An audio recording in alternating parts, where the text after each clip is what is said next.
Bonjour à tous et bienvenue dans une nouvelle vidéo. Cette vidéo s'adresse à mon élève qui est en CM2 et à toutes les personnes qui souhaitent réaliser un pavé droit sur une feuille à petits carreaux. Alors donc comme je viens de l'indiquer, l'objectif ça va être de reproduire ce pavé droit juste à côté. Un pavé droit il est composé de 8 points, donc 4 en haut et 4 en bas. On va commencer par les nommer. D'abord on va appeler ce point là le point A. Ensuite, le point B, C et D. Ça va vous aider. Le point E, F, G et H. Donc la première étape, ça va être de reproduire le point A, juste à côté. Donc le point A, on repère cette ligne, et on reproduit le point A', juste ici. Donc je nomme A', parce que ce n'est pas le point A, hein. Le point A il est ici. Le point A', c'est le symétrique du point A, par rapport à la droite qui est là. D'accord, par rapport à une ligne imaginaire qui est juste ici. Maintenant, on va placer le point B'. Alors, le point B', il va se retrouver juste là. On part du point A, on compte le nombre de carreaux en horizontal, puis le nombre de carreaux en vertical. Donc ici, il y a 1, 2, 3 carreaux en horizontal, puis 1, 2, 3 carreaux en vertical.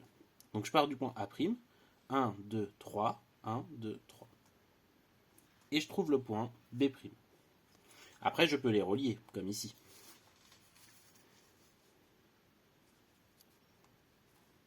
Et voilà. Ensuite, je vais placer le point C'.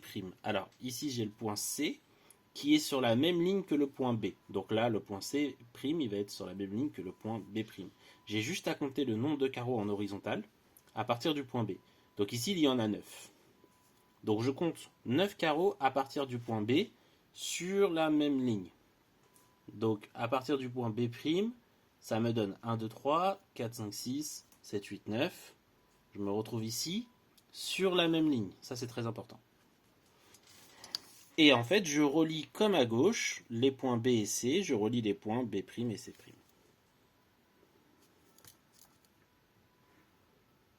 Et voilà. Ensuite, on va s'intéresser au point D qui est juste ici. Alors le point D, il y a deux façons de le repérer. Soit je pars du point A et je trace une ligne horizontale d'une longueur de 9 carreaux et j'arrive sur le point D. Soit je pars du point C, je descends de 3 carreaux et je vais à gauche de 3 carreaux et je tombe sur le point D. Donc ici, on va faire les deux méthodes. Je vais partir du point A, je vais compter 9 carreaux. On voit bien que c'est sur la même ligne, c'est comme en haut, donc c'est très important. Sur la même ligne, je compte 9 carreaux. 1, 2, 3, 4, 5, 6, 7, 8, 9. Et je tombe sur le point D'. J'aurais pu aussi partir du point C', descendre de 3 carreaux et aller de 3 carreaux à gauche. Donc, comme sur le pavé droit initial, je vais relier les arêtes. Enfin, je vais relier les points, les sommets, pour tracer les arêtes. Voilà. Maintenant qu'on a fait les points A', B', C', D', on va chercher le point E'. Alors, le point E', pour le tracer, on va partir du point A et on va descendre de 6 carreaux pour tomber sur le point E. Alors ici, on va partir du point A', descendre de 6 carreaux et tomber sur le point E'. Et voilà, je relie comme ici.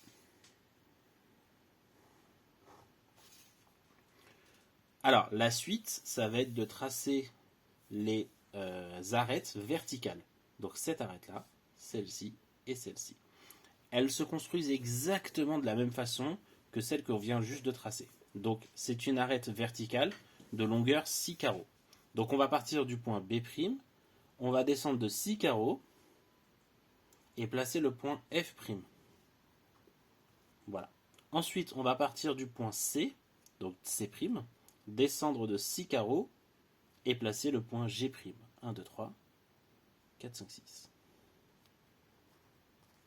Voilà. Et enfin, pour tracer le point H', on va partir du point D' et descendre de 6 carreaux.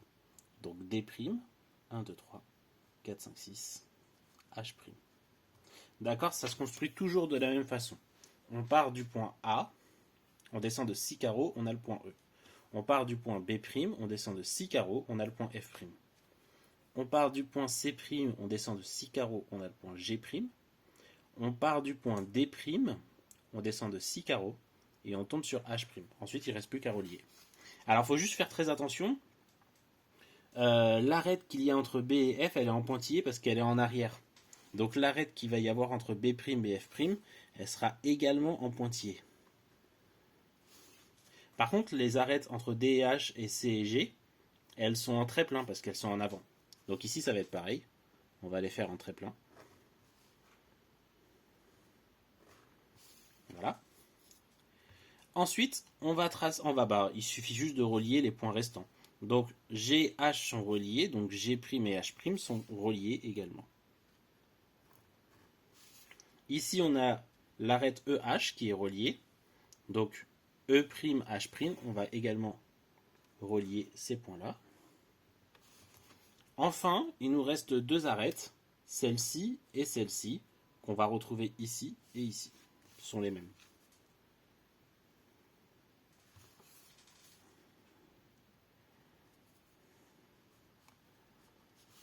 Et voilà, cette vidéo est terminée. Je vous souhaite bon courage et portez-vous bien.